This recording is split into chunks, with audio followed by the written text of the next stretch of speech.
on the seasons in haiku and classical Sanskrit literature. Almost all readers of Japanese haiku are told about the importance of season words or kigo in traditional haiku. Although in the 20th century controversies have broken out among the practitioners in Japan and some have abandoned the season words altogether, it has only served to underline the importance of such words among the more traditional schools of haiku. The underlying assumption is not only about the importance of season words, but also the uniqueness of the use of these words in Japanese literature. The purpose of my lecture is to point out some startling similarities between the traditional Japanese haiku and classical Sanskrit poetry with respect to the reference to seasons. Given the geographical distance separating these two Asian cultures, and the cultural distance bridged only by the Buddhism which traveled through China to Japan, the similarities are indeed quite remarkable. Of course, the origin of haiku in the hokku of the Renga explains the seasonal association expected in the opening verse. It is well known that Nijo Yoshimoto in the 14th century offered some kidai or seasonal topics. By Basho's time, Renga writing as a game was well codified. The codes included a list of words with seasonal associations. However, further reflection suggests that there is nothing fundamentally natural about specifying some word associations to some specific season. Like all art, this practice too is artificial, or we might say more nicely, conventional. Perhaps it would be less controversial to say that from Yoshimoto's time until now, season words have been a matter of convention. However, for many traditionally minded Japanese critics, the feeling associated with a particular season is crucial. Thus, the selectors of haiku in the publication Haikai and Haiku, published by Nippon Gakujutsu Shinkokai, tell us, and I quote, "The season implied in a season word does not necessarily coincide with the calendar season, but must be understood in a particular aesthetic association with man's feelings. The days are longest in summer, but in spring, particularly after the equinox, the lengthening of the day strikes our senses more forcibly after the short days of winter. Just as a haiku expresses the apex of an emotion, so a season word shows a particular thing at its best and most attractive." End of quote. William Higginson, in his Haiku Handbook, quotes from Miyamori Asataro's An Anthology of Haiku, Ancient and Modern, to show that orthodox Japanese critics value season words as aesthetic markers. According to Asataro, and I quote again, "The Japanese are passionate lovers of nature.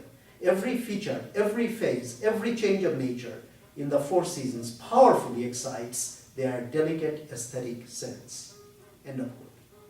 Although Sanskrit poetry, or kavya, among its numerous forms, does not have anything as short as haiku, from the very beginning a great deal of emphasis was put on nature.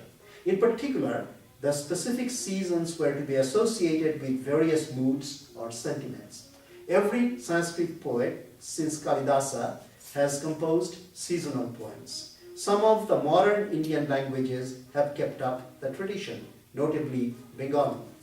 The greatest modern Bengali poet, Rabindranath Tagore, wrote both poems and songs organized by seasons.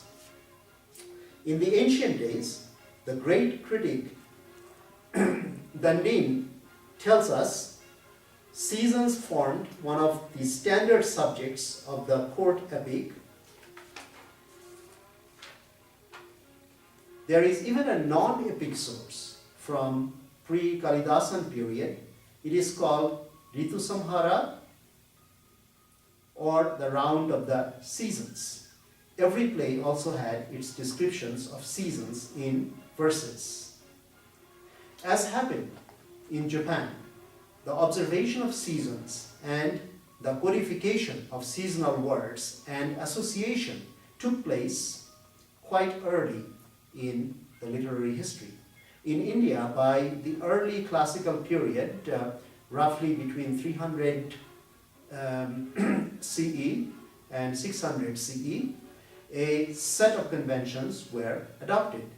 Later poets kept using many of these again and again. Let me offer a few examples. First, spring. In the first example, the spray of red Ashoka as spring begins is a note written by love. Second example, the days call out to the soft south wind with the cuckoo's cry. These are from Raja Shekhara. The third example, the full-blown jasmine delights. The Kimsuka buds have changed color. The bees are stripping up honey and drops of sweat now visit the full and close-set breasts of women. This is from Bhavaguti. Just as in Japan, the name of flowers, needless to say, not the identical flowers, such as Ashoka, Kunda, or Kimsuka, or birds such as cuckoo or insects, bees gathering honey, or weather-related terms, the south wind, are invoked to make the association with spring clear. Bhavaguti actually shows some originality in noting the change in the color of the buds of the Kimsuka just before spring. Spring evokes the mood of joy and love. Thus, one short poem, possibly by the Bengali poet Yogeswara in Sanskrit, states, as the mango puts forth shoot and leaf, bud and flower, so in our hearts does Kama shoot and leaf and bud and flower. Kama is the ancient god of love, Cupid. His very name evokes the sensuous, erotic mood of spring. Summer. Summer brings lassitude. Even lovemaking, so prominent in Sanskrit poetry, suffers. Only the sight of beautiful women, fresh from bath, revives Kama. First example, from Kalidasa. With flames of forest fire, the wind-turned lady's maid now paints the faces of the nymphs in 4 directions. Second example, from Madhushila. Fresh after bathing, a necklace made of trumpet flowers pours coolness on her breast. The third example, which is from Rajashekara, again, their brassiers soaked in cooling water, plain bracelets made of lotus stems, ear ornaments of acacia flowers, these and their bodies wet with sandal paste are the magic used by the fawn-eyed maidens. The rainy season. Monsoon for the courtier was an erotic season. Sanskrit poems for this season describe both love in enjoyment, sambhoga, shringara, and love in separation, vifralamba, shringara. For the common rural people, however, it was miserable. However, even these people rejoiced when the fresh rains came after a hot summer. In Yogeswara's poem, which is the first example, we find the following. After the rain, a gentle breeze, the sky overcast, a flash of lightning, everything is asleep, the scent of kadambas wet with rain, the sound of frogs in darkness. How can the lonely lover spend his nights? The second example is from Subhanga. Rich is he who drinks his lover's red lotus lip in a roof pavilion, screened by mats against the rain. Autumn. After the rains, The months of Ashvin and Kartik, mid-September to mid-November, comprise the Sharad or autumn season. Ripening of sugar canes, the flights of geese, and harvesting signal the arrival of this season. First example is short. The flights of geese look like white clouds. Also another short example, this time from Yogeshwara again. The days are sweet with ripening sugar cane. Third example is from Subhanga, it's a little longer. Little girls, delighted flocks of cotton borne upon the wind, delicate fragments of the moon. Early winter. Hemanta or early winter stretches from mid-November to about mid-January. In Vidyakara's Shubhashita Ratnakosha, and in another anthology of the poets from the Pala Empire, there are beautiful miniatures of peasant life. The first example, the authorship is not certain here, is about a peasant and his wife. The peasant and his wife sleep in a grass hut with coverlet and pillow of straw. The frost stops before the warmth of the wife's breasts. Second example is also from an unknown author. The fire of cow dung shines for the enjoyment of peasant women. Their graceful robes fall back. Third one is from Abhinanda. Threshing circles scattered for treading of the heaped up rice. Finally, actually some reference to actual work. Late winter. The late winter is taken to last till mid-March. It contains the depth of winter but ends with the arrival of spring. Fields of mustard turning brown, the pounding of sugarcane, the poor shivering in their rags. These are some of the familiar scenes of winter. There are even descriptions of snowstorm. The heavy snow is falling. At dawn, it hides the rising sun. That is our first example. In the second example, the coming of frost is pleasant for the rich. Embracing their dark women, it is we poor folk who despair. The third example is from a poet named Vachaspati. The mustard sways, branches weighed down by spike-shaped pods. The fourth example, again by an unknown author. The moon bears likeness to a frightened woman's face. The winter wind is as cruel as a hypocrite's embrace.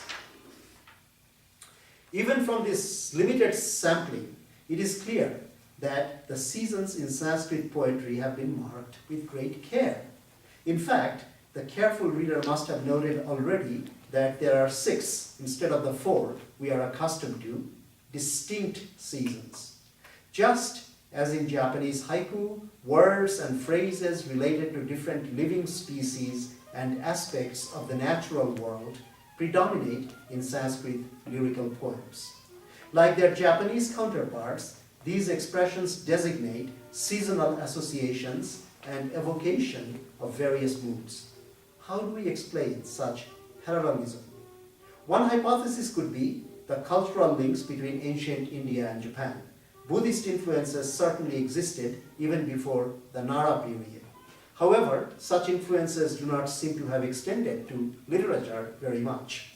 Another possible explanation is the development of similar social and literary institutions in an aristocratic society. However, given many specific differences between the two societies, similarities in this one area really cry out for further explanation. One intriguing possibility is what Tadashi Kondo has called universal haiku grammar. Kondo proposes 4 maxims for universal haiku grammar. The very first, the maxim of feeling, is what concerns us here.